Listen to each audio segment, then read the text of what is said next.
हरे कृष्णा, जय गौर हरि। मैं अतुल्य निमाई दास आप सभी को प्रणाम करता हूं और आप सभी का स्वागत करता हूं। 21 जून को इंटरनेशनल योगा डे मनाया जा रहा है, तो आइए जरा थोड़ा सा हम इसी के ऊपर थोड़ी सी चर्चा करते हैं। तो स्टार्ट करते हैं योग शब्द से। आखिर योग शब्द का अर्थ क्या है? योग शब्द जो है वो संस्कृत का शब्द है और इसका जो बीज शब्द है, सीड वर्ड जिसे हम कहते हैं, वो है युज। युज का मतलब होता है टू कनेक्ट, टू लिंक, जुड़ना, दो का दो से योग। अब नॉर्मली जो लोग योगा करते हैं उसमें भी वो क्या जोड़ते हैं? वो एक्सरसाइजेस को जोड़ते हैं ताकि उनकी हेल्थ ठीक रहे, राइट? हेल्थ प्रॉब्लम्स, कहते हैं ना, बड़ी हेल्थ प्रॉब्लम्स है, तो हेल्थ प्रॉब्लम को सही करने के लिए योग किया जाता है। परंतु इस योग से हमारे जीवन के सारे प्रॉब्लम सॉल्व नहीं होते। इससे सिर्फ शारीरिक प्रॉब्लम सॉल्व होता है, मानसिक प्रॉब्लम तो सॉल्व ही नहीं हुआ। तो अब सारी प्रॉब्लम को सॉल्व करने का तरीका क्या है? तो वो भगवत गीता में बताया गया है। भगवान कहते हैं 9वें अध्याय के पहले श्लोक में, 9th चैप्टर 1st श्लोक का, मोक्ष से अशुभात। प्रॉब्लम्स क्या होती है? शुभ होती है कि अशुभ होती है?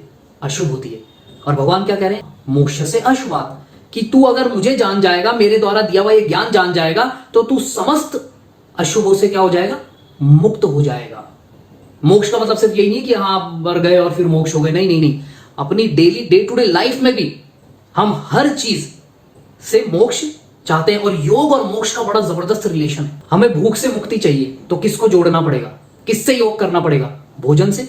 भोजन से योग किया और भूख से मुक्ति मिल गई। बीमारी से मुक्ति चाहिए तो किससे योग करना पड़ेगा? डॉक्टर की सलाह से योग किया और बीमारी से मुक्ति मिल गई। तो योग करने से मुक्ति प्राप्त होती है। परंतु जो योग हम करते हैं डे टू डे लाइफ में, जिसको हम योग समझ रहे हैं एक्चुअली में, उससे हमें पूर्ण मुक्ति नहीं मिलती। पूर्ण मुक्ति का मतलब हर प्रॉब्लम से मुक्ति नहीं मिलती। तो उसी का भगवान ने ये बताया है, मोक्ष से अशुभात। ये जो ज्ञान जान जाएगा उसको समस्त प्रॉब्लम से मुक्ति मिल जाएगी। तो स्टार्ट कहां से किया भगवान ने? दूसरे अध्याय का 48वां श्लोक। देखिए, अभी तो हमने किस बात की चर्चा करी कि योग शब्द का अर्थ क्या होता है। अब योग शब्द की परिभाषा भी तो जान लें कि योग शब्द की परिभाषा होती क्या है। तो भगवान कह रहे हैं कि बिना फल की इच्छा से आसक्त हुए, बिना सफलता और असफलता के फल से आसक्त हुए कार्य करने को ही योग कहा जाता है। ना तो आप सक्सेस से अटैच हो, ना ही आप फेलियर से अटैच हो। क्योंकि लाइफ में प्रॉब्लम तभी आती है जब हम रिजल्ट से अटैच हो जाते हैं। टेंशन कब आती है बताइए?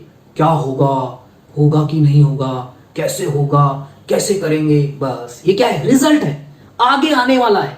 भगवान कह रहे नहीं, उसको छोड़, अभी को ध्यान दे, इस प्रेजेंट मोमेंट पे ध्यान दे। तेरे हाथ में क्या है? एफर्ट है। तुम एफर्ट पे ध्यान दो, सफलता असफलता भूल जाओ। और ऐसे कार्य करने को ही योग कहा जाता है। ये योग की परिभाषा है। परंतु कोई योगा टीचर आज तक कभी किसी ने आपको ये बात बताई कि असल में तो जी योग की परिभाषा ये होती है? क्योंकि उन्हें खुद ही नहीं पता, वो क्या बताएंगे?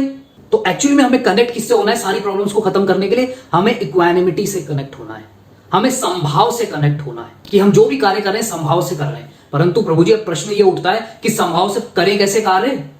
आपने तो कह दिया जी संभाव से करो, ना सफलता की इच्छा करो ना असफलता की इच्छा करो। तो देखिए, बड़ा अच्छा उदाहरण आता है, गुरुजी बड़ा अच्छा उदाहरण देते हैं कि एक कैशियर होता है बैंक का, उसके पास लाखों रुपए आते हैं तो भी वो खुश नहीं होता। अरे वाह, आज तो लाखों रुपए आ गया, हाँ मजा आ गया, मजा आ गया। या कोई लाखों रुपए निकाल के ले जाता है चेक काट के, तो उसको दुख नहीं होता। क्यों? क्योंकि वो जानता है मेरा है ही नहीं। तो उसी तरीके से हम कैसे संभाव में काम करेंगे? हम कार्य करेंगे सिर्फ कि भगवान की सेटिस्फेक्शन के लिए। जब तक हम भगवान की सेटिस्फेक्शन के लिए कार्य नहीं करेंगे तब तक हम योग में रह ही नहीं सकते। तो अब ये हमको देखना है, ये सीखना पड़ेगा। ये एकदम से नहीं आएगा कि जी कह दिया कि संभाव का मतलब है भगवान के लिए कार्य करना, क्योंकि उसमें भगवान के लिए कर रहे हो तो ना आपको सफलता से मतलब है ना असफलता से मतलब है। तो अब हम जो भी कार्य कर रहे हो भगवान के लिए कर रहे हैं, नहीं, वो प्रैक्टिस करनी पड़ेगी। क्योंकि सिर्फ बोलने से नहीं होगा, एक्चुअली में आपको वो करना पड़ेगा, आपको अटैच नहीं होना पड़ेगा।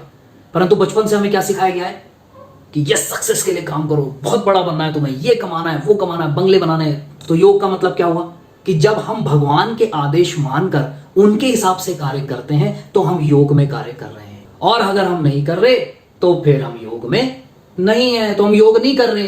तो अगर आपको जानना है कि किस तरीके से हम योग में कैसे कार्य करें, क्योंकि अभ्यास तो करना पड़ेगा। सिर्फ बोलने से कि प्रभु जी भगवान के लिए कार्य करना पड़ेगा तो एकदम से थोड़ी आ जाएगा कि हाँ हाँ अब भगवान के लिए कर। वो सीखना पड़ेगा कि कैसे करना है भगवान के लिए कार्य। तो उसके लिए आपको जानना पड़ेगा। उसको जानने के लिए आपको भगवत गीता जाननी पड़ेगी। तो भगवत गीता का बिल्कुल छोटा सा कोर्स है, 14 घंटे का, 14 आवर्स का। डिस्क्रिप्शन में लिंक मिल जाएगा, ले लो, सुन लो ना क्या जा रहा है। रोज आधा आधा घंटा सुनोगे, 1 महीने में पूरा हो जाएगा। पता लग जाएगा कि योग में कार्य कैसे करना है, कैसे बिना फल से आसक्त हुए कार्य कैसे करना है जीवन के अंदर पता लग जाएगा। सिंपल। 14 घंटे भी नहीं हमारे पास ये जानने के लिए कि जीवन का लक्ष्य क्या है। जी हाँ, जीवन का लक्ष्य, क्योंकि हमने क्या बात करी थी कि समस्त प्रॉब्लम से सॉल्यूशन कब मिलेगा, जब हम योग करेंगे। तो सबसे बड़ी प्रॉब्लम क्या है मनुष्य जीवन की, जन्म मृत्यु जरा व्याधि। तो इस प्रॉब्लम को सॉल्व कैसे करेंगे, जब तक हम भगवान के आदेशों के साथ योग नहीं करेंगे तब तक हम इससे मुक्त नहीं हो सकते। तो उसके लिए 14 घंटे तो निकाल लो प्लीज, आपसे हाथ जोड़कर रिक्वेस्ट है। 14 आवर्स निकाल लीजिए। ये जानवर नहीं ले सकता, ये ज्ञान, योग का ज्ञान जानवर नहीं ले सकता। आप ले सकते हो, मैं ले सकता हूं, हम मनुष्य ले सकते हैं। प्लीज ले लीजिए, इस ज्ञान को ले लीजिए, कुछ नहीं जाता। ज्ञान रख लीजिए, लेके काम आएगा आपके, टेंशन मत लीजिए आप। इसमें कुछ माइनस नहीं है, इसमें प्लस ही प्लस है। ये एक ऐसी चीज है जिसमें कुछ चीज माइनस है ही नहीं, सब कुछ प्लस है इसमें। तो आई होप आपको बात समझ में आ गई होगी। अगर आपको वीडियो अच्छा लगे तो प्लीज इसे शेयर कीजिएगा, चैनल को सब्सक्राइब कीजिएगा, फेसबुक पेज को लाइक कीजिएगा। Thank you very much. Hare Krishna, जय गौर हरि। अगर आप प्रचार कार्य में कुछ सहयोग करना चाहते हैं तो दिए गए बैंक डिटेल्स में आप सहयोग राशि भेज सकते हैं, या फिर नीचे दिए गए फ़ोन नंबर पर पेटीएम भी कर सकते हैं। धन्यवाद।